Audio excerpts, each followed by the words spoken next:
Welcome to all. Relative motion में अभी तक हमने नॉन इंटरेक्टिंग बॉडीज के रिलेटिव मोशन की बात की है। नॉन इंटरेक्टिंग बॉडीज मतलब वो दो बॉडीज जिनका रिलेटिव मोशन हम स्टडी कर रहे हैं, उनके बीच में कोई म्यूचुअल फोर्स नहीं है। मतलब वो एक दूसरे पर फोर्स नहीं लगाती, मतलब वो एक दूसरे का मोशन अफेक्ट नहीं करती। हाँ, फिजिकली अफेक्ट नहीं करती। एक के मोशन से दूसरे का मोशन डिफरेंट ऑब्जर्व होगा, ये अलग बात है। लेकिन अब एक और इंटरेस्टिंग केस, जब बॉडीज के बीच में म्यूचुअल फोर्स होगा, जिसको हम बोलेंगे इंटरेक्टिंग बॉडीज, इनके रिलेटिव मोशन की बात करेंगे। इनकी बहुत common situation river boat, aircraft and wind, a passenger on A train, इस टाइप के मोशन की बात है। इनको हम एक नाम और दे सकते हैं, motion of a body in a medium और on a carrier. If I say motion of a body in a medium means aircraft in wind, submarine into deep water. If I'll say motion of a body on a carrier, it means passenger on a train moving, boat on a flowing water. अब देखिए, ये सारी situation का physics एक जैसी है। इनमें equation हमारी वेक्टर वही लगेगी, क्योंकि वो तो काइनेमेटिक्स का लॉ है, वो फेल नहीं होगा। लेकिन उस इक्वेशन को अप्लाई करते वक्त इन प्रॉब्लम में फिजिकल सिचुएशंस को ध्यान रखना होगा। अब ये बात शुरू करें उससे पहले लास्ट टर्न पर हम लोगों ने एक प्रॉब्लम यहाँ पर लीव की थी। आप लोगों के लिए प्रॉब्लम बता दिया गया था, आपको उसका सिचुएशन एक्सप्लेन कर दिया गया था एंड वो आपको सॉल्व करना था। पहले हम उस प्रॉब्लम को लेते हैं, उससे हमारी नॉन इंटरेक्टिंग बॉडीज की प्रॉब्लम कैसे डील करते हैं उसकी थोड़ी अंडरस्टैंडिंग और एनहेंस होगी, और उसके बाद हम इंटरेक्टिंग बॉडीज की बात करेंगे। लास्ट क्लास का ये example 4 from previous lecture, and what was the example? A hunter riding on an elephant moving at 2 metre per second due east shoots an arrow horizontally with a velocity 10 meter per second with respect to himself, as he notices a rabbit in front of him at a distance 4√5 meter. The rabbit was running due south and the arrow was shot from a height of 4 meter above the ground. In what direction the hunter should shoot the arrow to kill the rabbit? Also find speed with which the rabbit was running. ये situation क्या होगी? अब देखिए, Hunter एक height पे है, 4 metre की height पर, उसके सामने, और वो ईस्ट की तरफ जा रहा है, उसके सामने से रैबिट निकलता है साउथ की तरफ, मतलब उसके राइट की तरफ रैबिट दौड़ता हुआ जा रहा है। अब ये कॉमन सेंस की बात है, वो अपने जो एरो शूट करेगा ये एकदम ईस्ट में नहीं, थोड़ा सा साउथ, अपने राइट की ओर टिल्ट मतलब मोड़ता हुआ शूट करेगा, जिससे एरो रैबिट को लगे। अब वो कितना राइट की ओर टर्न करेगा, वही एंगल पूछा है, और रैबिट किस स्पीड से दौड़ रहा था उसकी बात पूछिए। तो सॉल्यूशन में एंटर करें उससे पहले हमने जो लास्ट टर्न पे विजुलाइजेशन की बात की थी उसको एक बार और देख लें। अब देखिए, सिचुएशन थी, यहां पे हंटर नहीं दिखा है, बस केवल एरो दिखा है, ये 4 मीटर की हाइट पर है, और रैबिट यहां पे इससे 4√5 मीटर की डिस्टेंस पर। अब रैबिट दौड़ता हुआ रहा था, लेकिन अभी रैबिट को स्नैपशॉट में दिखाया गया है। जैसे ही हम इस एनिमेशन को स्टार्ट करेंगे, रैबिट दौड़ता हुआ दिखाई देगा और एरो वहां से चलता हुआ दिखाई देगा, एंड जस्ट सी, एरो ये पाथ फॉलो करेगा।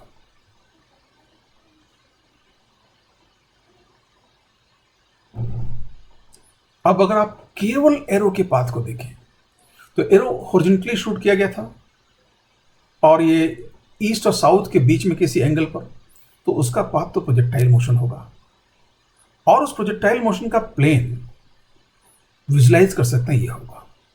तो अगर हम केवल इस लाइट ब्लू कलर से जो प्लेन दिखाया गया है, केवल इस प्लेन की बात करें, तो प्रोजेक्टाइल का मोशन बिल्कुल एरो का मोशन प्रोजेक्टाइल मोशन जैसा है, और इसमें हम मान सकते हैं कि पूरे मोशन में एरो की हॉरिजॉन्टल वेलोसिटी कंपोनेंट हमेशा कांस्टेंट रहा। क्या चेंज हुआ? उसका वर्टिकल कंपोनेंट लगातार इंक्रीज होता गया। यह बात बहुत सोचने की बात है कि हॉरिजॉन्टल कंपोनेंट एरो का कांस्टेंट रहा, और हॉरिजॉन्टल कंपोनेंट जो रैबिट की वेलोसिटी है तो पूरी हॉरिजॉन्टल है, वो भी कांस्टेंट है। तो अगर हम इस सिचुएशन को ठीक बिल्कुल टॉप से विजुलाइज करें तो हमें प्रोजेक्टाइल जो एरो है वो स्ट्रेट लाइन में चलता हुआ दिखाई देगा, इस स्ट्रेट लाइन में, और वो एक कांस्टेंट वेलोसिटी होगी, और वो वेलोसिटी होगी एरो की horizontal velocity with respect to ground. और इस लाइन पर हमें रैबिट चलता हुआ दिखाई देगा, लेकिन टॉप देखेंगे तो दोनों एक ही प्लेन में दिखाई देंगे। अब ये टॉप व्यू हमें सॉल्यूशन सुझाएगा। एक बात और, इसमें जो 4 मीटर हाइट है ये डिसाइड करेगी कि एरो कितने टाइम तक एयर में रहा, मतलब उतने टाइम तक रैबिट दौड़ा एरो लगने से पहले, और वो टाइम हम बहुत easily vertical component of motion से फाइंड कर लेंगे। तो ये जो विजुलाइजेशन हमें सॉल्यूशन का प्लान बताता है वो ये कि 4 मीटर हाइट से टाइम ऑफ फ्लाइट फाइंड करिए, मतलब कितने टाइम में एरो रैबिट को लगा हंटर के से छूटने के बाद, और हॉरिजॉन्टल कंपोनेंट मोशन को टॉप व्यू देखते हुए एनालाइज करें, क्योंकि हॉरिजॉन्टल कंपोनेंट की सारी वेलोसिटीज कांस्टेंट होंगी। अब जैसे बात हुई, air time of the arrow is decided by the vertical component of motion, and what is equation? h is equal to u a z t plus half g t square. z मतलब vertical direction z लिया, and यहां हमने downward positive माना है, तो u a z तो zero होगा, but downward positive मानने से जो h मेजर कर रहे हैं एरो के स्टार्टिंग पॉइंट से नीचे तक, वो h4 पॉजिटिव होगा और g की वैल्यू पॉजिटिव होगी। Let us put the values. 4 is equal to 0 plus half into 10 into t square। ये u a z एरो की प्रोजेक्शन वेलोसिटी का हॉरिजॉन्टल कंपोनेंट 0 है, क्योंकि प्रॉब्लम में स्पेसिफाइड है arrow was shot horizontally, and if you solve this equation time of flight is comes to be 2/√5 seconds। Very simple calculations. अब time of flight आने के बाद हम हॉरिजॉन्टल कंपोनेंट की बात करेंगे मोशन की। Unaffected by gravity the horizontal component of motion completes in the about time interval, मतलब जो हॉरिजॉन्टल कंपोनेंट मोशन है उसका ग्रेविटी से अनअफेक्टेड है, और वो पूरा का पूरा ये जो टाइम हमने फाइंड किया 2/√5 सेकेंड इसमें कंप्लीट होता है। अब एनालाइज करने के लिए हम अज्यूम कर लें एक variable, let the arrow be thrown at angle theta relative to the hunter. अब ये थीटा हमने ईस्ट डायरेक्शन में मेजर किया है और विद रेस्पेक्ट टू हंटर, मतलब जो हंटर जो वेलोसिटी अपने रेस्पेक्ट में 10 मीटर पर सेकंड की देगा वो वेलोसिटी वेक्टर ईस्ट से ये एंगल थीटा बना रही होगी।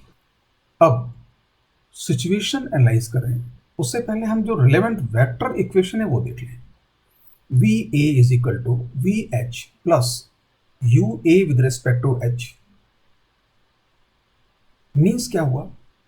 We A is velocity of arrow with respect to ground, Vh is velocity of hunter with respect to ground, and UA/h is initial velocity of the arrow with respect to hunter. And now this initial velocity was horizontal, तो ये हमेशा इतनी ही रहेगी। तो अब इन दो velocity of hunter and initial velocity of arrow with respect to hunter, इनका vector addition velocity of arrow with respect to ground देगा। Now सिचुएशन टॉप व्यू में ऐसा दिखाई देगा, यहां हंटर है और यहां रैबिट, और ये ईस्ट डायरेक्शन और ये साउथ डायरेक्शन, और ये डिस्टेंस 4/5।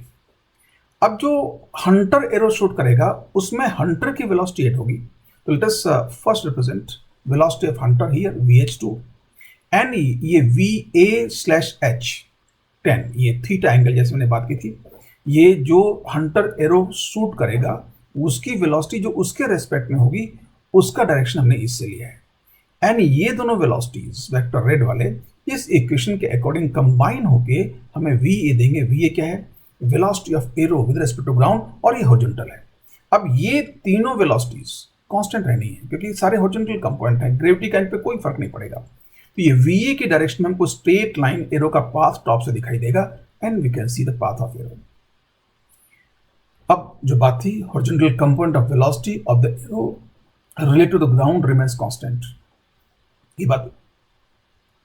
देन ये पाथ, अब ये पाथ यहां मिला, इट मींस इस पॉइंट पर रैबिट जब पहुंचेगा तो एरो उसको किल करेगा। हालांकि एरो ऊपर से आता हुआ, लेकिन हम टॉप व्यू देख रहे हैं तो स्ट्रेट लाइन दिखाई देगा, और ये रैबिट को कब हिट कर रहा है? t is equal to 2/5 second में। Now what we can observe from here, The arrow takes t is equal to 2 upon root 5 second to cover 4 root 5 meter of eastward displacement moving with velocity VAE is equal to VH plus VA slash H cos theta. Now let us see. मतलब ये हुआ कि इतने time में arrow वैसे तो यहां से आया है लेकिन इसका ईस्टवर्ड डिस्प्लेसमेंट देखें तो कितना है 4 रूट 5. एरो अपना ईस्टवर्ड डिस्प्लेसमेंट भी इतने ही टाइम में कवर करेगा और किस वेलोसिटी से? अपनी वेलोसिटी का ईस्ट कंपोनेंट, मतलब ये VA का ईस्ट कंपोनेंट. VA का ईस्ट कंपोनेंट फाइंड करने की बजाय ज्यादा अच्छा होगा हम VA का ईस्ट कंपोनेंट इस वेलोसिटी और इस वेलोसिटी की मदद से निकाल लें. तो यहां से अगर एक परपेंडिकुलर ड्रॉप करेंगे तो यहां से यहां तक क्या होगा, VA का ईस्ट कंपोनेंट वो क्या होगा VH plus VA slash H cos theta, और वही ये इक्वेशन यहां लिखी हुई है. Now you can see here how this is VAE means VA arrow की वेलोसिटी का ईस्ट कंपोनेंट वो हंटर की वेलोसिटी प्लस हंटर के रेस्पेक्ट में एरो की वेलोसिटी का ईस्ट कंपोनेंट ये cos थीटा ऐड कर दिया. नाउ इस वेलोसिटी से ये इतने टाइम में 2/√5 सेकेंड में 4√5 का डिस्प्लेसमेंट कवर करता है, और जैसा कि पहले बात हो चुकी है ये सारी वेलोसिटी कांस्टेंट रहेंगी तो ये ईस्ट कंपोनेंट भी कांस्टेंट रहेगा. So that velocity into this time will be this displacement. अब इस इक्वेशन देखें तो हमारे पास VH गिवन है, VA स्लैश H गिवन है, टाइम गिवन है, ये गिवन है, only unknown will be theta, so we can calculate it. Let us see how. 4√5 is equal to VH plus VA slash H cos theta into T. मतलब ये displacement, horizontal component, east component of aero velocity into time. And now substituting the value. 4/√5 is equal to 2 plus 10 cos theta into 2/√5. This is 2 and this is 10. So this will be what? ये 2 होगा और ये होगा 10 cos theta. Now in this equation जैसे बात हुई थी इसमें only cos theta is unknown and that can be calculated. और cos theta की वैल्यू इस इक्वेशन को कैलकुलेट करेंगे 4/5 आएगी. अगर cos theta 4/5 है इसमें theta is 37 डिग्री. तो जो एंगल पूछा था वो एंगल हमने कैलकुलेट कर लिया. अब सेकंड बात क्या कैलकुलेट करनी है, रैबिट की वेलोसिटी. तो रैबिट की वेलोसिटी के लिए हम क्या सोच सकते हैं कि ये जो साउथ डिस्प्लेसमेंट यहां से यहां तक का एरो और रैबिट दोनों एक साथ और एक ही टाइम में और कांस्टेंट वेलोसिटी से कवर करेंगे, तो दोनों की साउथवर्ड वेलोसिटीज सेम होनी चाहिए. Southward component of velocity of the arrow is equal to velocity of the rabbit, जो बात अभी हुई. तो now how we can visualize it this, ये एरो की वेलोसिटी का southward component VA south and ये V रैबिट, और ये दोनों वेलोसिटीज इक्वल होंगी. तो रैबिट की वेलोसिटी फाइंड करने के लिए हम एरो की वेलोसिटी का साउथवर्ड कंपोनेंट इस ट्राइंगल से फाइंड कर सकते हैं क्योंकि एंगल थीटा इज इक्वल 30 से मिल चुका है. So what it will be this VAH sin theta और 10 into sin 37. So V rabbit is equal to VAS is equal to VAH oblique S sin theta or 10 into sin 37, and this is 6 meter per second because 10 into 3 by 5 is 6 meter. Now just see, as far as solution part was concerned, that was quite simple. अब देखिए ये problem simple क्यों हुई, ये जो situation को हमने properly analyse किया और वर्टिकल कंपोनेंट मोशन से टाइम डिसाइड किया और हॉरिजॉन्टल कंपोनेंट को 3D को भूलते हुए केवल हॉरिजॉन्टल कंपोनेंट की बात की टॉप से देखते हुए, तो ये 2 डायमेंशनल सिचुएशन कन्वर्ट हो गई और ये सिंपल रहा. नाउ इन एवरी प्रॉब्लम मैं आपको सजेस्ट करूंगा कि कभी भी पैनिक क्रिएट मत करें, सिचुएशन को प्रॉपरली एनालाइज करने की कोशिश करें and then try to solve. Have patience. आप पेशेंस से प्रॉब्लम सॉल्व करेंगे तो आपसे सारी प्रॉब्लम सॉल्व होंगी. अब हम बात करते हैं relative motion of interacting bodies. Interacting body जैसे बात हो चुकी, ये बॉडीज आपस में फोर्स लगाएंगी तो एक दूसरे का मोशन अफेक्ट करेंगी physically. In this category we will discuss relative motion of 2 bodies as passenger on train, boat in river, aircraft in wind etcetera.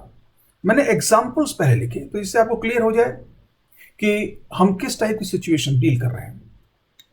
In all such pairs, one of the bodies has infinitely large mass as compared to a lighter body and works as a carrier for the lighter body. अब देखिए इन सारी problem में जो बात है वो ये है कि एक बॉडी का मास दूसरे बॉडी के कंपैरिजन में इनफाइनाइटली लार्ज है। जैसे हम पैसेंजर और ट्रेन की बात करें तो पैसेंजर के कंपैरिजन में ट्रेन का मास इनफाइनाइटली लार्ज है। बोट और रिवर की बात करें तो बोट और रिवर में जितना पानी है उस पानी का मास बोट के कंपैरिजन में इनफाइनाइटली लार्ज है। यही बात एयरक्राफ्ट और विंड के साथ है। If you think about aircraft as compare to aircraft, the whole mass of the air on the earth is infinitely large, because वो एयरक्राफ्ट एज ए होल पूरे एयर में मूव कर रहा है। अब ऐसे सिचुएशन में क्या होगा, लाइटर बॉडी के लिए जो हैवियर बॉडी है कैरियर का काम करेगी। कैरियर मतलब वो उसको अपने साथ ले जाएगी। जैसे ट्रेन चलती है तो पैसेंजर को अपने साथ ले जाती है। अब देखिए यहाँ ट्रेन और पैसेंजर का एग्जाम्पल मैंने बहुत जानबूझ के रखा है। हालांकि you will not find situation और problems on this category, only will find river, boat and aircraft. लेकिन पैसेंजर और ट्रेन एक ऐसा सिचुएशन है जिसको हमने कई बार फील किया है। अब आप कुछ भी करें, आप ट्रेन के मोशन को अफेक्ट नहीं कर सकते, बट जब ट्रेन चलेगी तो आपको अपने साथ जितना ट्रेन चलेगी उतना ले जाएगी। इसीलिए कहा कि हम जो हैवियर बॉडी है उसको लाइटर बॉडी के लिए कैरियर अज्यूम कर सकते हैं। अब इन सिचुएशन को हम देखें, एक तो जनरल कर दिया, जनरल मीन्स कुछ भी हो सकता है, और एक सिचुएशन हमने इन दोनों में से एग्जाम्पल ले लिया बोट एंड रिवर, और दूसरा एग्जाम्पल ले लें aircraft and wind. General situation में हम दोनों बॉडीज को H और L से डिनोट कर देंगे। H मतलब हैवियर और L मतलब lighter. So what equation we can write here, V lighter is equal to V lighter with respect to H plus VH। हमने ऐसा ही क्यों किया, लाइटर का हैवियर के कंपैरिजन में क्यों लिया, क्योंकि फिजिक्स क्या बता रही है कि हैवियर बॉडी लाइटर बॉडी को कैरी करेगी। मतलब हैवियर बॉडी की वेलोसिटी लाइटर बॉडी की वेलोसिटी जो उसके ऊपर होगी उसमें ऐड हो जाएगी, इसलिए हमने ऐसा लिया V lighter with respect to heavier plus V heavier. तो इसी तरह से हम अगर बोट में बात करें तो V boat is equal to V boat with respect to water plus V water. और ठीक इसी तरह से आप एयरक्राफ्ट में अज्यूम कर सकते हैं, what is VA is equal to VA oblique W plus VW। VA oblique W means velocity of aircraft with respect to wind plus V wind. Now अब इसमें कुछ इंपोर्टेंट एस्पेक्ट समझें। VL oblique H unaffected by VH। अब इसको समझने के लिए आप फिर ट्रेन पैसेंजर एग्जांपल पर जाएं। L मतलब पैसेंजर, H मतलब train. VL oblique H unaffected by VH। अब देखिए क्या है, ट्रेन कैसे भी चले, पैसेंजर तो उस पर अपनी मर्जी से चलेगा ना। पैसेंजर का ग्राउंड के रेस्पेक्ट में जो मोशन होगा, एक बार ध्यान सुने, पैसेंजर का ग्राउंड के रेस्पेक्ट में जो मोशन होगा वो ट्रेन के मोशन से अफेक्ट होगा। लेकिन ट्रेन के रेस्पेक्ट में पैसेंजर का मोशन है वो पैसेंजर की मर्जी पर डिपेंड करता है, वो कैसे चले, चाहे ना चले, चाहे रुका रहे। तो ये बहुत इंपॉर्टेंट समझने वाली बात है कि लाइटर बॉडी का हैवियर बॉडी के रेस्पेक्ट में जो मोशन है वो हैवियर बॉडी के मोशन से अफेक्ट नहीं होगा, वो लाइटर बॉडी के विल पे डिपेंड करता है कि वो कैसा चले। Similarly we can have another idea of that, velocity of L on still H। मतलब ये VL with respect to H मतलब लाइटर बॉडी की हैवियर बॉडी के रेफरेंस फ्रेम से मोशन है। मतलब इसमें हमने रेफरेंस फ्रेम किसको मान लिया, हैवियर बॉडी, तो हैवियर बॉडी इस रेफरेंस फ्रेम रेस्ट पर होगी। तो एक तरह से क्या हुआ, अगर हैवियर बॉडी को रेस्ट पर मान लिया जाए तो लाइटर बॉडी की वेलोसिटी क्या होगी, वही लाइटर बॉडी की हैवियर बॉडी के रेस्पेक्ट में वेलोसिटी है। And now this is the most important idea to understand. अब ये दो आइडिया जो हम देख रहे हैं, इस सिचुएशन में यही दो आइडियाज आपको समझने की जरूरत है। मैं आपको सजेस्ट करूंगा कि आगे प्रॉब्लम्स अटेम्प्ट करने से पहले इस आइडिया को बहुत अच्छे से मन में बिठा लें। और ये मन में कैसे बैठेगा, पैसेंजर और ट्रेन वाले एग्जांपल से। कैसे, velocity of passenger with respect to train, ये तो पैसेंजर के मर्जी पर है ना, वो ट्रेन के चलने पर डिपेंड थोड़ी नहीं करेगा। ट्रेन चलेगी तो पैसेंजर का रिजल्टेंट मोशन अफेक्ट होगा, मतलब ग्राउंड के रेस्पेक्ट में जो होगा। एक बात ये पहली। दूसरी बात, पैसेंजर का ट्रेन के रेस्पेक्ट मोशन मतलब ट्रेन के फ्रेम में मोशन है, मतलब स्टिल ट्रेन पर ट्रेन की वेलोसिटी ट्रेन के फ्रेम में 0 होगी। तो अगर ट्रेन रुकी हुई होती तो पैसेंजर का जो वेलोसिटी ट्रेन के रेस्पेक्ट होती वही ट्रेन के रेस्पेक्ट में चलती हुई ट्रेन पे होगी। ठीक वही बात बोट और वाटर के लिए है। V boat with respect to water unaffected by V water, मतलब वाटर कैसे भी फ्लो करे, उस पर नाव बोट कैसे चलेगी वो चलाने वाले के मन के ऊपर डिपेंड करता है, वो क्या डायरेक्शन दे पानी के रेस्पेक्ट में और उसको क्या वेलोसिटी दे। हाँ, रिजल्टेंट बोट का मोशन डिफरेंट होगा। अब ठीक इसी में इसके parallel velocity of boat with respect to water is equal to velocity of boat on still water. क्यों? क्योंकि velocity of boat with respect to water, ये बोट की वेलोसिटी वाटर के फ्रेम में है जिसमें वाटर की वेलोसिटी जीरो होती है। अब ये बात बड़ी इंपॉर्टेंट है। आप जब इस प्रॉब्लम को सॉल्व करेंगे तो मैक्सिमम टाइम आपका कंफ्यूजन इन्हीं दोनों बातों पे होगा, और इस बात को बहुत अच्छी समझ लें। और ये समझने के लिए सबसे बढ़िया है पैसेंजर और ट्रेन का एग्जांपल। इसके पैरेलल ठीक हम एयर और एयरक्राफ्ट में लिख सकते हैं। V aircraft with respect to wind is unaffected by velocity of wind. Similarly, this is equal to velocity of aircraft on still wind, जब wind blow नहीं कर रही होगी तब। ये बात हुई। एक और इंपॉर्टेंट पॉइंट दोनों कैटेगरी में, what is VH? Unaffected by VL oblique H। मतलब फिर ट्रेन पैसेंजर एग्जाम्पल बताएं। VH means velocity of train is unaffected by VL oblique H means velocity of P oblique train। मतलब train का motion passenger का train में किस तरह से चले उस पर डिपेंड नहीं करता, वो ट्रेन उस पर डिपेंड कर ड्राइवर को किस तरह चला रहा है। तो इसी तरह से यहां होगा velocity of water flow will be unaffected by velocity of boat with respect to water. Similarly here velocity of wind will be unaffected by velocity of aircraft with respect to wind. अब इस type की category को solve करने के लिए जो सबसे ज्यादा इंपॉर्टेंट आइडियाज है वो यही है। ये आइडिया जितना अच्छी तरह आपके मन में होंगे उतना ही आप समझ के प्रॉब्लम को सॉल्व कर पाएंगे। और इन आइडियाज को समझने के लिए सबसे बढ़िया एग्जांपल है इसका पैरेललिज्म किसमें देखें, ट्रेन और पैसेंजर से। अब इनको सीखने के बाद हम कुछ केस स्टडी करते हैं। आज मैं बहुत ज्यादा प्रैक्टिस में नहीं ले जाऊंगा क्योंकि ये जो रिलेटिव मोशन का एरिया है थोड़ा कंफ्यूजिंग नहीं है, बट मैंने कई स्टूडेंट से सुना है कि उनको थोड़ी दिक्कत होती है, तो इसको मैंने दो पार्ट में डिवाइड कर दिया। आज हमने इन आइडिया को समझा और इन आइडियाज पे हम कुछ केस स्टडी करेंगे। ऐसा होगा तो क्या होगा, वहां आप न्यूमेरिकल वैल्यू नहीं लेंगे, केवल सिंबल्स में काम करेंगे, कैलकुलेशन भी करेंगे, एक्सप्रेशन फाइंड करेंगे। और आपको मेरा एडवाइस होगी कि उन सारी केस स्टडीज को आप बहुत ढंग से पढ़ें, क्योंकि केवल इतना समझना सफिशिएंट नहीं होगा। यह समझ आपकी कंसोलिडेट तब होगी जब आप उन केस स्टडीज को करेंगे। और I am sure when we meet in the next class आप इन सारी केस स्टडीज को समझ चुके होंगे। तो जब हम प्रैक्टिस प्रॉब्लम लेंगे तो वो आप बहुत इजीली समझ पाएंगे, या यूं कहें कि मैं यहां पे प्रैक्टिस प्रॉब्लम लूंगा और साथ साथ आपके माइंड में शायद मेरे से पैरेलल और मुझसे पहले सॉल्यूशन की स्टेप्स आती रहेंगी। Now what is the first situation, some observation in river boat case. River boat case में कुछ ऑब्जर्वेशंस। अब देखिए इसमें कई छोटी छोटी बातें हैं, बड़ी इंपॉर्टेंट हैं। हम कई बार उन्हीं एक दो वर्ड के कारण प्रॉब्लम समझ नहीं पाते। रिवर हम यहां फिजिक्स में कांस्टेंट विड्थ की एज्यूम करेंगे, ऐसी दोनों बैंक पैरेलल। एक्चुअली ऐसा होता नहीं। और वाटर फ्लो वेलोसिटी पूरा यहां से यहां तक throughout the river will assume uniform, हर जगह एक जैसा। और रिवर के विड्थ को हम बी से डिनोट कर लें। अब वाटर फ्लो कर रहा है तो वाटर फ्लो की जो डायरेक्शन होती है up stream to down stream होती है, या यूं कहें water is flowing towards down stream. तो कई बार कई प्रॉब्लम में up stream down stream word लिखा होता है, तो इसका मतलब आपको समझ में आ गया होगा। नाउ सपोज एक पॉइंट ए है, एक पॉइंट बी है। ये बी पॉइंट ए के ठीक अपोजिट साइड है, मतलब ये इससे राइट एंगल बनाते हुए। इसको डायग्राम से हम ये नहीं कह सकते बी पॉइंट ए के ठीक ऊपर है, नो, बी पॉइंट ए के ठीक सामने है, क्योंकि रिवर हॉरिजॉन्टल प्लेन में है। अब जो इक्वेशन है वो क्या है, V B is equal to V B oblique water plus V water. तो हम बोट को वाटर के रिस्पेक्ट में जिधर चलाना चाहेंगे वो एक वेलोसिटी अज्यूम कर लें, उसमें v water velocity as a vector होगी, तो हमें velocity of boat with respect to water मिलेगी। इस इक्वेशन का मतलब ये है।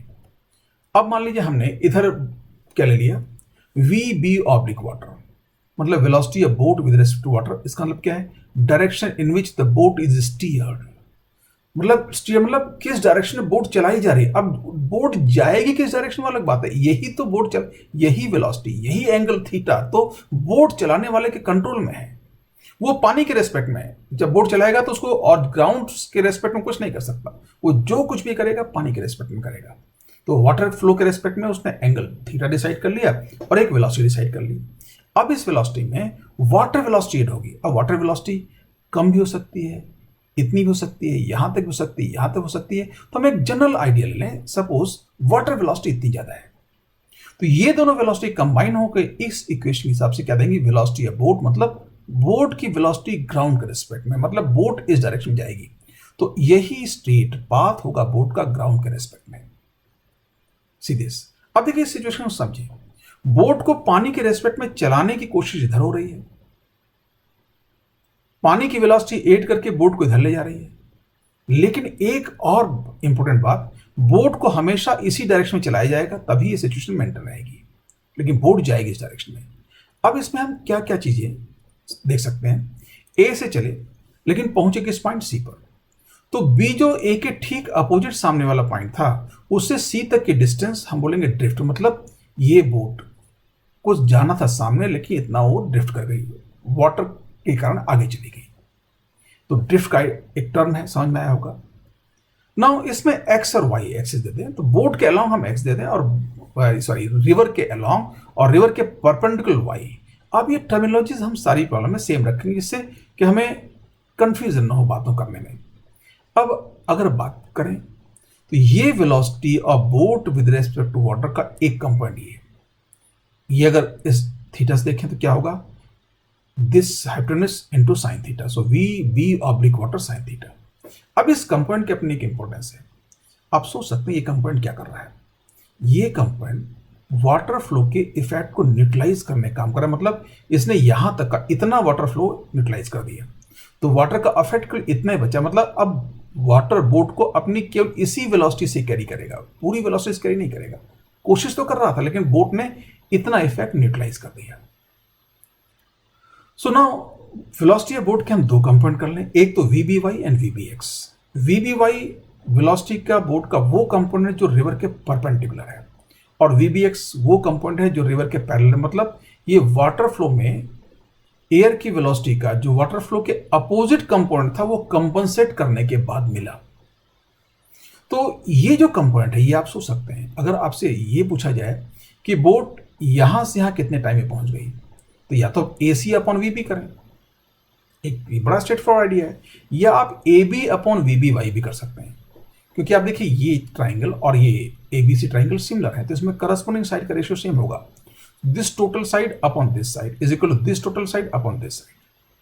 सो टाइम चाहे इस पास से फाइंड करें चाहे इस पास से फाइंड करें। अब देखिए हमें वी बी नहीं दिया हुआ, हमें केवल ये V B oblique water and V water मालूम है, तो ये वी बी वाई कैलकुलेट करना ज्यादा आसान है क्योंकि इसको हम सीधे इसी वेक्टर से कैलकुलेट कर सकते हैं, क्या, V B oblique water cos theta. अगर वी बी से ये कंपोनेंट निकालने की कोशिश करेंगे तो पहले ट्राइंगल लॉ से ये निकालना पड़ेगा वी बी कितना है, फिर ये एंगल फाइंड करना पड़ेगा, फिर ये आप फाइंड कर पाओगे, वैल्यू एक ही फाइंड कर रहे हैं बट काम बढ़ गया। So what we can see further, to cross the river क्या जरूरत है, V B Y is equal to V B Y cos theta, ये जो कंपोनेंट है कौन सा, वी बी वाई किसके इक्वल, V B oblique water cos theta, ये कंपोनेंट रिवर क्रॉस करने के रिस्पॉन्सिबल है। और इस बात को ध्यान रखें, ये रिवर बोर्ड की कोई सी भी प्रॉब्लम हो, ये आइडिया हमेशा अप्लाई होगा, बिना इसके आप किसी प्रॉब्लम को रिवर बोर्ड की सॉल्व ही नहीं कर पाएंगे। Now what is next, time to cross the river, तो बहुत सिंपल है, उसमें हम ये जो विड्थ है वी बी में इस वेलोसिटी डिवाइड कर दें, what, t is equal to B upon V B Y, boat की वेलोसिटी का वाई कंपोनेंट, बट ये हम सीधे निकाल नहीं सकते तो इससे वी बी वाई की वैल्यू रखती क्या, V B oblique water cos theta. अब देखिए रिवर बोट की हर प्रॉब्लम में ये एक्सप्रेशन भी सब में एक जनरल एक्सप्रेशन है, बस अलग अलग प्रॉब्लम में क्या हुआ, थीटा की वैल्यू अलग होगी, थीटा की वैल्यू हम रखते जाएंगे। बट नाउ सी, अब मैं आपसे जो केस से लिया, आप रिवर बोट प्रॉब्लम हम एक छोटी सी क्वांटिटी से भी कैलकुलेट करें, किसी में कुछ और कैलकुलेट करें, but if we can understand the situation in total, तो आप किसी भी प्रॉब्लम को आसानी से अप्लाई कर पाएंगे। और इनफैक्ट इस कैटेगरी की सारी प्रॉब्लम में यही स्ट्रेटेजी लगेगी। Now what we can say for the drift. Drift के लिए रेस्पॉन्सिबल क्या हुआ? VBX। क्यों? क्योंकि आप देखिए वही सिमिलर ट्रायंगल, ये और ये साइड, इनका रेशियो वही होगा जो इनका रेशियो है। तो drift upon VBX is equal to B upon VBY। B upon VBY is T और drift upon VBX, so drift upon VBX is equal to T, so drift is equal to VBX into T। एक बार दोबारा समझें इसको। Actually ये जो छोटा triangle है और ये बड़ा right angle triangle ABC are similar, तो इनमें साइड्स का रेशियो सेम होगा। तो हम कह दें this AB upon VBY is equal to drift upon VBX, then this side upon this side is equal to this side upon this side। अभी जो हमारा LHS था, this side upon this side, what? This side is B upon VBY is time, so time is equal to drift upon VBX। So what is drift? Time into VBX। एक तरीका ये हुआ समझने का। एक तरीका फिजिकली बहुत साफ दिख रहा है, वो ये कि ड्रिफ्ट के लिए यही कंपोनेंट रिस्पॉन्सिबल है। तो इस कंपोनेंट की वेलोसिटी से T टाइम में बोर्ड का जितना इधर डिस्प्लेसमेंट हुआ वही ड्रिफ्ट हुआ। In either the idea you can use. Now, so drift will be what? VBX into T, and what is VBX? And that we can calculate from अलग अलग situation में ये अलग अलग आएगा। यह हम कह सकते हैं V water minus this. V water में से बोर्ड की वेलोसिटी का वो कंपोनेंट जो वाटर की वेलोसिटी को न्यूट्रलाइज कर रहा है माइनस कर दें। अब देखिए ये जो रिलेशन थे, ये तीनों जनरल रिलेशन है। ये आपकी डिपेंडिंग ऑन क्या सिचुएशन है, क्या पूछा गया है, इनमें से कोई एक, कोई दो या कोई तीन, सारे के सारे अप्लाई होंगे। They are general condition. So मैं आपको सजेस्ट करूंगा कि इन जनरल कंडीशंस को समझने की कोशिश करें और जहां तक हो सके इसको मेमोराइज करने की कोशिश करें।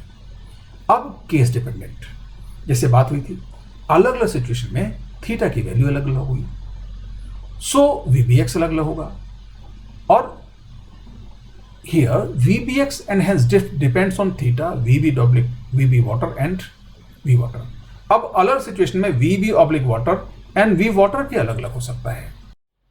तो रिवर बोट की हर सिचुएशन में ये तीनों रिजल्ट जनरल हैं, एप्लीकेबल होंगे। जैसी जरूरत वैसा यूज करेंगे। अब कैसी जरूरत होगी वो ये बातें डिसाइड करेंगे। क्यों? अलग अलग सिचुएशन में VB ऑब्लिक वाटर अलग हो सकता है, V वाटर अलग हो सकता है और थीटा अलग हो सकता है। तो इन तीनों की क्वांटिटीज पर इनका यूज कैसे होगा वो डिसाइड होगा, और यही हमें आगे वाले केसेस में सीखना है। In this figure, a particular case where V water is more than VB oblique water sine theta is shown, मतलब ये लेंथ इससे बड़ी है, ये पर्टिकुलर केस शो किया गया है। अब हो सकता है V वाटर इतना कम होता कि VB इधर आता तो ये C पॉइंट इधर होता।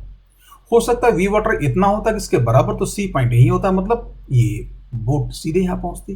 तो depending on these quantities theta, VB oblique water and V water, result अलग अलग होंगे। तो जैसे जैसे रिजल्ट चाहिए होंगे हम वैसे वैसे ये क्वांटिटी डिसाइड करेंगे। अब आपको VB oblique water and V water will be given, वो तो दिया होगा। केवल अलग अलग थीटा चूज करके हम अलग अलग सिचुएशन लेंगे।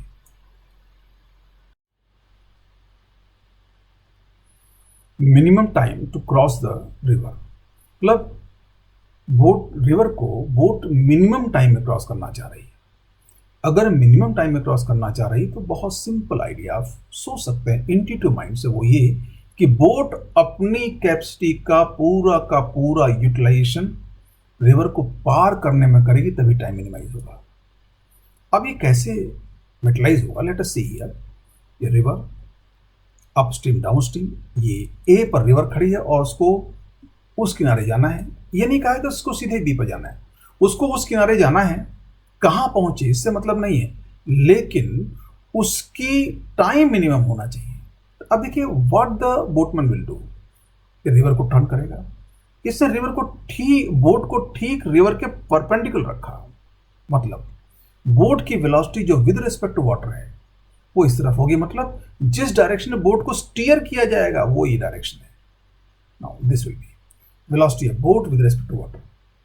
मतलब ये हुआ कि बोट जो कुछ कर सकती है पानी के सरफेस पे, उसने अपना सब कुछ रिवर क्रॉसिंग की डायरेक्शन में अप्लाई कर दिया, मतलब वी बी वाई को मैक्सिमाइज कर दिया।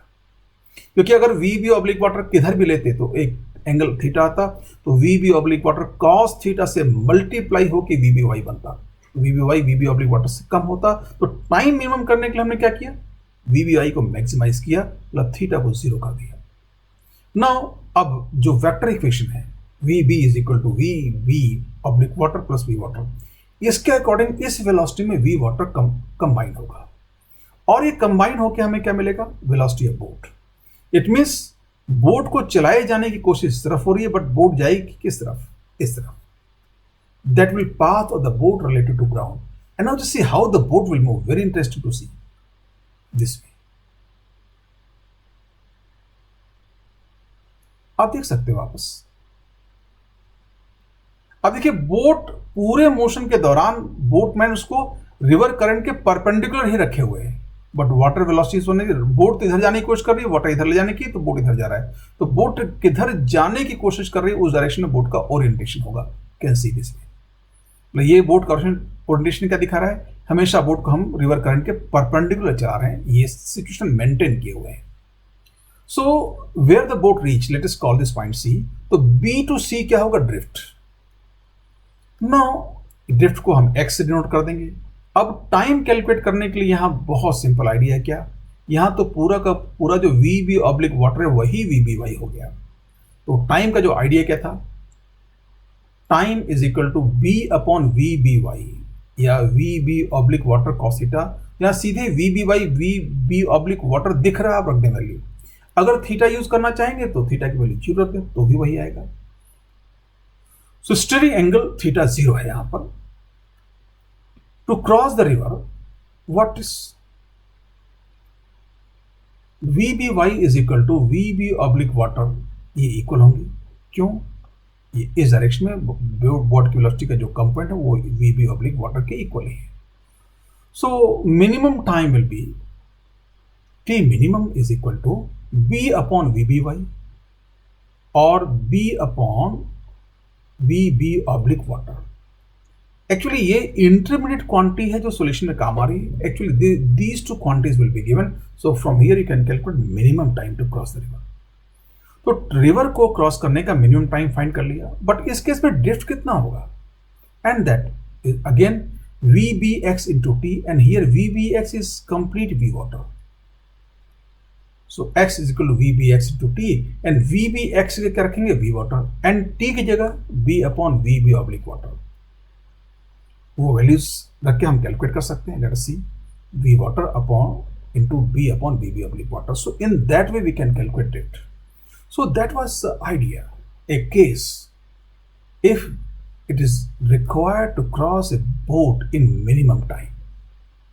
अब देखिए इसमें बोट को अब समझने की कोशिश करें, बोट को स्टीयर करने की कोशिश की ठीक बी की तरफ, लेकिन बोट गई किधर, सी की तरफ। अब ये बोट का ओरिएंटेशन पूरे रास्ते में ये बताता जाएगा कि बोट को बी की तरफ स्टीयर करने की लगातार कोशिश की गई है। नाउ इन दीज केसेस के साथ एक केस और लें, shortest path to cross the river और जीरो ड्रिफ्ट। मतलब शॉर्टेस्ट पाथ रिवर क्रॉस करने क्या होगा, वो ए से बी का सीधा। अगर ए से बी का सीधा है तो आप अज्यूम क्वेश्चन इस केस में ड्रिफ्ट जीरो हो गई। अब ऐसा कैसे होगा, सिचुएशन के अकॉर्डिंग। सी हियर ये shortest path A to B, अब ये बोट है, शॉर्टेस्ट पाथ पे जाने के लिए बोट को जाना इधर है। मतलब इक्वेशन के अकॉर्डिंग अगर आप देखें तो वी बी ऑब्लिक वाटर में वी वाटर एड होने के बाद ये वेक्टर मिलना चाहिए। इसका मतलब वी बी ऑब्लिक वाटर कुछ इधर होगा और वी वाटर इतना ही होगा, कंबाइन हुआ तो यहां क्या मिला, V B. So you can see here this is equation, you can see V B is equal to V B oblique water plus V water. तो वी बी ऑब्लिक वाटर इस तरफ होगा, ये एंगल इस तरह से डिसाइड किया जाएगा कि इसका जो इधर वाला कंपोनेंट है वी वाटर के इक्वल हो जाए। ये एंगल हमने थीटा अज्यूम किया, एंड नाउ वी वाटर इस तरह से था। मतलब ये वी वाटर इतना ही नहीं लिया, एक्चुअली वी वाटर तो फिक्स है, river flow water flow velocity, उस वी वाटर के अकॉर्डिंग हम थीटा डिसाइड करेंगे। Now so you can see the resultant, तो यही बोट का क्या होगा, ग्राउंड के रेस्पेक्ट में पाथ। अब देखिए बोट जाए कैसे, पूरे रास्ते में उसका ओरिएंटेशन देखते हैं। ये इस तरह से ये ओरिएंटेशन बता रहा है कि बोट को हमेशा थीटा डायरेक्शन में स्टीयर किया गया और हर इंस्टेंट पर थीटा डायरेक्शन बोट की वेलोसिटी का जो कंपोनेंट है बोट के पैरेलल वो वी वाटर से न्यूट्रलाइज हो रहा है। मतलब हर केस में जो आपका V B oblique water sine theta है ये वी वाटर को कैंसिल कर पा रहा है और बच रहा है केवल ये, मतलब वी वाटर का और कोई कंपोनेंट बचा नहीं तो ड्रिफ्ट होगा ही नहीं। तो पाथ कैसा होगा, सीधे ए टू बी, और ए टू बी पाथ ही शॉर्टेस्ट पाथ है। यू कैन सी अगेन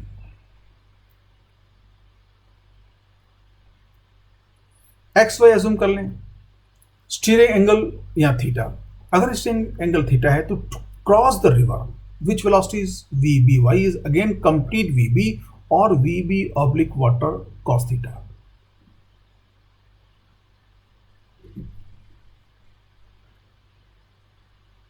मतलब जो y कंपोनेंट है वो vb पूरा का पूरा है और vb oblique water cos theta है। ये vb एक अगेन इंटरमीडिएट क्वांटिटी है जो हम प्रॉब्लम सॉल्व करने में काम में लेंगे, एनालाइज करने में, बट ये कभी दिया नहीं होगा, हमें केवल इन दोनों से काम चल जाएगा। Now time to cross the river, so it is b upon that velocity vby और b upon vb oblique water cos theta। ये क्रॉस करने का टाइम हो गया, बट थीटा अभी डिसाइड नहीं किया है। थीटा कैसे डिसाइड होगा, this vb oblique water sin theta is equal to v water या ड्रिफ्ट जीरो। ड्रिफ्ट जीरो होने के लिए क्या होगा, condition vb oblique water must be greater than v water। तो ये ऐसा होगा तभी तो हम कह पाएंगे this into sine theta is equal to this. तो इसमें एंगल कैसे डिसाइड करेंगे, ये आप सोच सकते हैं, V B oblique water sine theta, ये वाला कंपोनेंट पूरा का पूरा वी वाटर के इक्वल होगा। नाउ ये जो केस था to cross the river in minimum time, इसके बाद हम अगला केस डिस्कस करें, cross a river with non zero downstream drift. मतलब नॉन जीरो डाउनस्ट्रीम ड्रिफ्ट। अभी आप देखिए ड्रिफ्ट को जीरो कर सकते हैं, लेकिन ड्रिफ्ट को जीरो करने के लिए कंडीशन क्या है, V oblique water must be greater than V water. मान लो कभी ऐसा केस हो जाए कि V oblique water V water के छोटा है, तो कभी भी हम ड्रिफ्ट जीरो नहीं कर पाएंगे, मतलब शॉर्टेस्ट पाथ में नहीं जा पाएंगे, ड्रिफ्ट तो एग्जिस्ट करेगी ही करेगी। मतलब इस केस में क्या होगा, just consider here cross a river with non zero downstream drift. Condition here again boat को हमने एक डायरेक्शन चूज किया एंड हियर क्या होगा, वी बी ऑब्लिक वाटर, मतलब इस डायरेक्शन बोट को पानी के रेस्पेक्ट में चलाए जाने की कोशिश की होगी, इसमें वी वाटर एड होगा according two equation.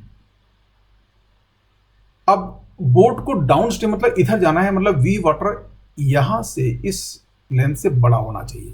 So let us see this theta angle and V water. अब वी बी ऑब्लिक वाटर और वी वाटर कंबाइन हुआ, what you get V B. तो ये वी बी की डायरेक्शन में straight boat का पाथ होगा। Now how the boat will be, boat को हमेशा इधर चलाई जाने की कोशिश कर रही है, चाहे यहां पे तो भी इधर चलाई जाने की कोशिश कर रही है, और वी वाटर एड होकर ये बना रहा है वी बी। तो हर केस में बोट का ओरिएंटेशन फिक्स रहेगा and the boat will move like that. During crossing orientation of boat, ये समझना भी अपने आप में इस सिचुएशन को आपको समझा देगा। वैसे तो you will not find any question in which orientation of boat will be asked, but why I am taking this thing, क्योंकि अगर आपने इसको भी समझ लिया तो आपने रिवर बोट प्रॉब्लम को कंप्लीट समझ लिया। Now let us come with some analysis. What we analyze? Equation हमारे पास आ गई, ये एक्स वाई एज यूजुअल जो हम ले रहे हैं, along the river we are taking x and perpendicular to river we are taking y. So what we can further, drift show कर दिया, स्टीयरिंग एंगल थीटा अज्यूम कर लिया। To cross the river what we have, VBY is equal to again VB oblique water cos theta। यहां से ये component किसके बराबर होगा, इसका ये वाला component VB oblique water into cos of this angle theta। Now ये वेलोसिटी मिल गई तो क्रॉसिंग टाइम निकाल सकते हैं। What will be time t, time to cross the river. Again this width upon this VBY. So T is again the same formula, V upon VBY, and VBY की value रख दें. So what it will be? B upon VB oblique water cos theta. Once we have got this time, now we can calculate drift. Drift क्या होगा? This velocity into this time. Velocity component producing the drift वो है VBX. VBX is equal to V water minus VB oblique water sin theta. You can see that from geometry. क्या होगा? ये rate कितना बचा? इस पूरे V water blue वेक्टर में इतना माइनस किया और ये किसके बराबर है? This hypotenuse into sin theta. So VB oblique water sin theta. So V water में से VB oblique water sin theta minus किया तो इस केस में यहाँ क्या बचा? VBX. अब VBX को इस टाइम से मल्टीप्लाई करते हैं, you'll get drift. So drift is equal to what? X is equal to VBX into T. Substitute the value of VBX, V water minus VB oblique water sin theta, and value of T, B upon VB oblique water cos theta. So in that way we can calculate drift.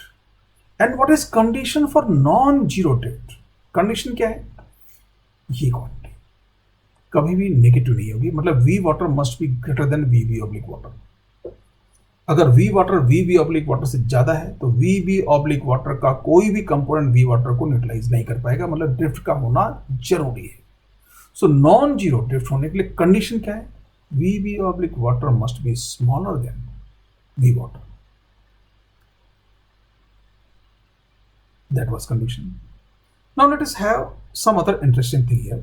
अब देखिए VB oblique water V water से छोटा है तो drift का होना जरूरी है, मतलब नॉन जीरो ड्रिफ्ट एग्जिस्ट करेगी. लेकिन प्रैक्टिकल सिचुएशन में इस ड्रिफ्ट को हमें मिनिमाइज करना होगा. मतलब ड्रिफ्ट के मिनिमा का मतलब क्या हुआ? ड्रिफ्ट एग्जिस्ट करती है और फिर मिनिमा ढूंढे. मिनिमा मतलब जीरो नहीं हुआ. उस केस में तो क्या होगा? अगर V वाटर से VB oblique water बड़ा है तब तो हम ड्रिफ्ट को जीरो कर ही सकते हैं, फिर तो एनालिसिस करने की जरूरत नहीं है. But VB oblique water V water से कम है तो ड्रिफ्ट का होना जरूरी है. इस केस में ड्रिफ्ट को मिनिमाइज कैसे करेंगे? Let us see. Cross a river with minimum non zero drift. So situation we have prevail वही सिचुएशन है. तो ड्रिफ्ट जो हमने कैलकुलेट किया था, we can start from here. x is equal to VBX into T. VBX क्या होगा? V water minus VB oblique water sin theta, and T क्या होगा? B upon VB oblique water cos theta. So we can write it. V water minus VB oblique water sin theta into B upon VB oblique water cos theta. अभी जो बाहर की quantity है उसको अंदर multiply कर दें. So what you get here? X is equal to B VB oblique water upon V water sec theta upon cos theta, उसको sec theta कर दिया. सेकेंड टर्म में VB oblique water cancel, sin theta upon cos theta is tan theta. So that is expression for drift. Now इसको minimum करना है तो इस expression को देखें, इसमें वेरिएबल केवल थीटा है. V water, VB oblique water and B are given constants values. तो अगर यहाँ x केवल थीटा का फंक्शन मिला तो मिनिमम फाइंड करने के लिए we can use concept of minima. So what we can do? dx by d theta is 0. तो dx by d theta 0 करेंगे. What it shows? Minimum x के लिए. तो ये हुआ अगर डिफरेंशिएट किया तो b. ये कांस्टेंट है. sec थीटा का differentiation sec theta tan theta minus tan theta का डेरिवेटिव sec स्क्वायर थीटा. सो ये 0. इस पूरी क्वांटिटी में से आप देखिए sec स्क्वायर थीटा कॉमन ले सकते हैं. आपको sec स्क्वायर थीटा दिखाई दे रहा होगा. यहाँ sec स्क्वायर थीटा है, यहाँ sec थीटा है. tan थीटा में sin अपॉन cos मतलब sin इंटू sec, तो ये sec स्क्वायर sin है. तो sec स्क्वायर थीटा कॉमन लेंगे तो VB oblique water upon V water sin theta minus 1 बचेगा. And why we are taking sec square theta common? It's another interesting story. B sec square theta V water upon VB oblique water sin theta minus 1 equal to 0. अब इसको sec square theta common इसलिए लिया कि sec theta कभी भी 0 नहीं हो सकता. तो sec स्क्वायर थीटा 0 नहीं होगा. You can think it very easily. sec theta कभी भी 0 नहीं होता. तो इसका मतलब B 0 हो नहीं सकता, रिवर की विड्थ है. sec स्क्वायर थीटा 0 कभी हो नहीं सकता, तो केवल ये क्वांटिटी जो ब्रैकेट में है वही 0 होगी. And from here you can straightforwardly find sin theta. So VB oblique water sin theta minus 1 is equal to 0 because sec theta cannot be 0. Now, from here, what you find condition for non-zero drift, sine theta is equal to Vb oblique water upon V water. So that is what, अगर non zero drift होनी है तो ये condition है. ये एक general case थे, river boat को कुछ केस स्टडी बात की थी. अगर इन चीजों को आप समझ सकते हैं अच्छे से तो आप रिवर बोट की कोई भी प्रॉब्लम सॉल्व कर सकते हैं कि किसी भी सिचुएशन में ये या तो पूरा या इसका कोई पार्ट होगा. अब हम होता क्या है कि हम वन बाय वन करके हम पूरी सिचुएशन को एनालाइज ना करके हम टिट बिट्स पे छोटी छोटी प्रॉब्लम सॉल्व करते हैं, तो उस सिचुएशन की पूरी पिक्चर हमारे माइंड में बन ही नहीं पाती और कंफ्यूजन हमेशा रहता है. So I am sure when we meet on next time आप इन सिचुएशन को जितना हो सके उतना रिवाइज करके मिलें. अब देखिए इस लेक्चर, अगला लेक्चर खत्म होते आपको रिवर बोट सिचुएशन पे बहुत कॉन्फिडेंस आ जाएगा. और एक बात बहुत ध्यान से रखें, हमने जब रिलेटिव मोशन लिया तो रिलेटिव मोशन प्रॉब्लम को दो कैटेगरी में डिवाइड किया है. कौन कौन सी category? Relative motion of non interacting bodies and relative motion of interacting bodies. ये क्लासिफिकेशन इसलिए किया है कि दोनों सिचुएशन में थोड़ा सा थिंकिंग का डिफरेंस है. वेक्टर इक्वेशन वही है, बट इंटरेक्टिंग बॉडी सिचुएशन में हमें उन दो आइडियाज को ध्यान रखना पड़ा. वो ये heavier body, lighter body. Heavier body lighter body को अपने साथ ले जाएगी एंड लाइटर बॉडी का हैवियर बॉडी के रेस्पेक्ट में जो मोशन है वो हैवियर बॉडी के मोशन को अफेक्ट नहीं करेगा, और हैवियर बॉडी का जो मोशन है वो लाइटर बॉडी का हैवियर बॉडी के रेस्पेक्ट में जो मोशन है उसको अफेक्ट नहीं करेगा. इन बातों की जितनी गहरी आपको समझ मतलब जितना आपके मन में इनके ऊपर पक्का विश्वास होगा उतना ही कॉन्फिडेंस से आप प्रॉब्लम सॉल्व करेंगे. सो ये जो कंडीशन थी साइन थीटा कभी वन से बड़ा नहीं हो सकता, तो V B oblique water will be less than V water. जो हमने शुरू में अज्यूम किया था ड्रिफ्ट को नॉन जीरो रखना है तो ये होगा V B oblique water V water से छोटा होना चाहिए. नाउ आज की बात हम यही करें, तो आज का मैं कोई आपको स्पेशल होमवर्क नहीं दे रहा हूं. Homework we can plan after next lecture, because after next lecture you have complete kinematics, so I can give you mixed problem on entire kinematics, तो आपका एक प्रॉपर आइडिया बनेगा. अभी तक हम लोगों ने about 13 या 14 क्विजेस सॉल्व की and those quiz have fantastic question. Now I will again advise you, उन सारी क्विजेस को एक फाइल में आपने रखा होगा.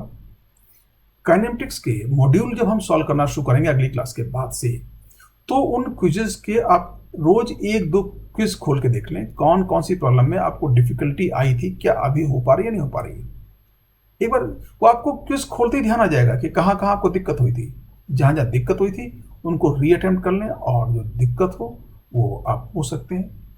And you can ask your doubts on WhatsApp या आप मुझे कॉल भी कर सकते हैं. सो आज का जो homework straight forward, revise all the cases of river boat problems discuss today, that's all. क्योंकि ये अंडरस्टैंडिंग कंसोलिडेट करना बहुत जरूरी है. Thank you for patient listening.